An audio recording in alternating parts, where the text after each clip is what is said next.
During a missile barrage early Saturday morning, Ariel Levin-Waldman and his family headed to the bomb shelter, not knowing what to expect. At about 5 in the morning, I got an alert on my phone. The alert said, get to a shelter. You're in extreme danger of missile fire. And I run downstairs, grab my wife and kids. My mother-in-law was on the way down, and we had gotten our way into the bomb shelter in the basement of the house. The door was still open because we were waiting for her father to come down as well. And that's when the missile hit the house. There was this flash of light, loud boom, and everything went black. Suddenly, the air filled with dust and concrete, making it difficult to breathe. We were all screaming. My wife was screaming. My kids were screaming. My mother-in-law was screaming. And I'll be honest, I was screaming too, because not exactly in the best headspace, and we were all panicking. But I guess I recovered first from the screaming because I realized that if I'm hearing screaming, I'm still alive. Ariel had his phone in the shelter and called the police. But with his family choking and likely injured, he realized they couldn't wait for rescuers. A damaged bookcase had trapped his mother-in-law. It was pinned to the wall and covered in blood. So I threw my kid, my little one, the 7-week-old baby, over my shoulder and lifted the cabinet off of her with one hand and tried to make a way for my wife and my kid to get out of the shelter. As they exited the shelter, a voice called out to them. Apparently a firefighter. At the time, I had no idea who it was because there's so much dust and I wasn't exactly seeing things clearly. But he leads us up to the stairways of the basement.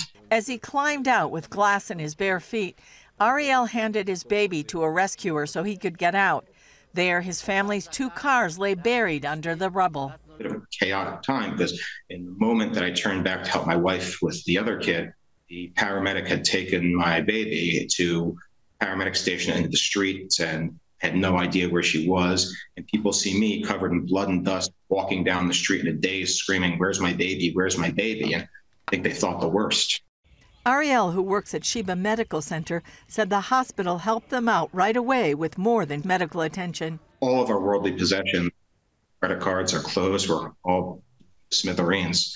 Actually, that's where Sheba Hospital was very important. They gave us clothes, they gave us some toys for the kids, they got us started again. Less than 24 hours after that strike, they had another close call at the hotel where they had been taken. The building in question, the hotel, is right across the street from the Weizmann Institute of Science, which took a direct hit from a missile and blew out all the windows at the hotel. That was not good for my nerves, to say the least. And 4 days later, rescue workers pulled their dog Svika out of the rubble alive. Still, he knows who saved them. When I say that we are only alive by the grace of God, I mean that, because there's no luck, there's no physical explanation that I can imagine for us taking a direct missile hit and all 6 of us being alive at the end of it. Statistically, physically, I don't understand how. Somebody does not want me dead yet for whatever purpose, and has stuff to do in this world. I don't know what it is yet, but whatever, I'm going to do it. Julie Stahl, CBN News, Jerusalem.